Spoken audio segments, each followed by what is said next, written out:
Hamas sending dozens of fighters into Israeli towns. You just heard Senator Lindsey Graham say it's going to be block by block urban fighting in the Gaza Strip, something the Israelis did not want to do and have decided not to do in the past. But there's never been a terror attack like this. A man who knows all too much what it is like in urban fighting. We go to now. Tim Kennedy, retired Army Ranger and sniper, working along with Special Forces. Tim, great to see you again. What is it going to be like as Israel's mobilized their entire nation and goes right to the right into the hell's teeth in Gaza? I mean, you said it right, Brian. It's hell. The most horrific kind of fighting is door-to-door fighting, and the type of fighting that we're going to have to do there is against an enemy that respects life in no way, shape, or form. They're going to use humans, civilians as sandbags. They're going to do fighting out of civilian positions. CQB, this door-to-door type of fighting is truly the worst type of fighting that you can do, and doing it with neighbors that you've lived peacefully with for a very long time, but now are being used as leverage. Every time a civilian dies, that's more propaganda for Hamas. It's a win-win for them to have to fight this kind of fight. Israel has been trying so hard to not be in this fight for this exact reason, and this is the fight that Hamas wants. Why do you think in years past they've decided not to go in block by block? And why do you think perhaps this time will be different? I mean, this attack was an entire different level of complexity.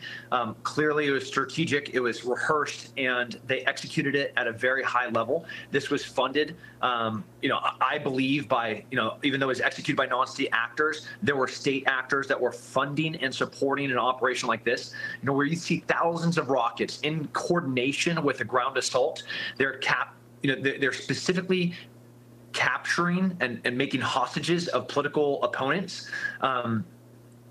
Now, Israel has no choice. They didn't want to have a fight like this, but Hamas pushed it to a limit now where there's no other response but to go door by door.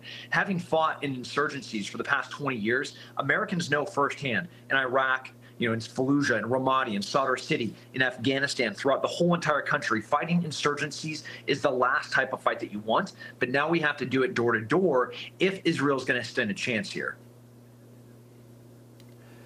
Tim, these wars, it was unbelievable the way something would happen in Afghanistan with these IEDs. They end up in Iraq and vice versa. It looks like some of the military operations using drones have already been used by Hamas against Israeli tanks. Does that surprise you?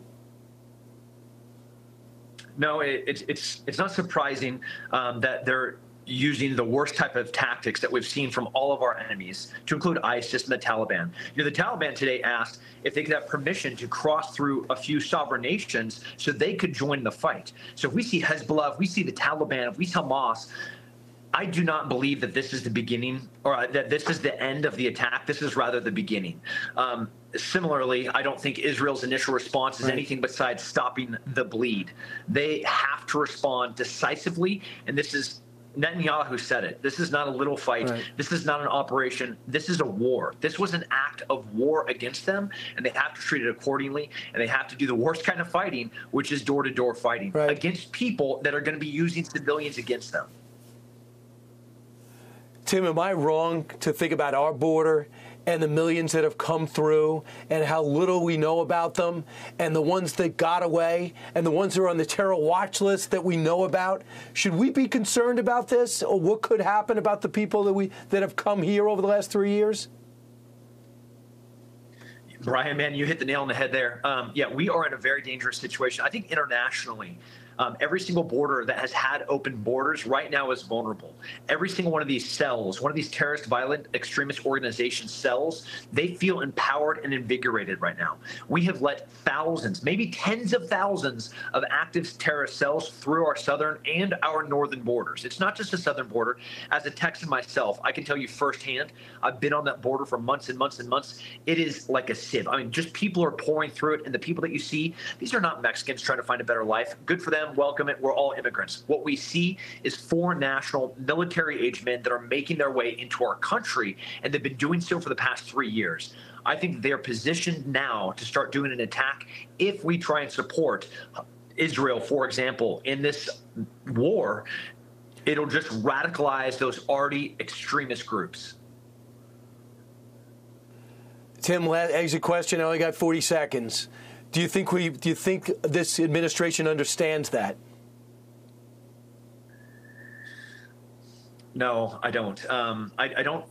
Whether you look at Ukraine, whether you look at the withdrawal of Afghanistan, obviously now this insurgency that has kicked off a war inside of Israel, we have been too passive, both internationally and with our own borders, allowing and showing weakness. And violent extremist organizations do not support or respond to anything besides strength. We have not shown strength, and now we're going to be having to deal with the consequences of that. Right. Tim Kennedy fights in Iraq, fights in Afghanistan, helping out in Ukraine, and helping us here tonight. Tim Kennedy, thank you. Hey, Sean Hannity here. Hey, click here to subscribe to Fox News YouTube page and catch our hottest interviews and most compelling analysis. You will not get it anywhere else.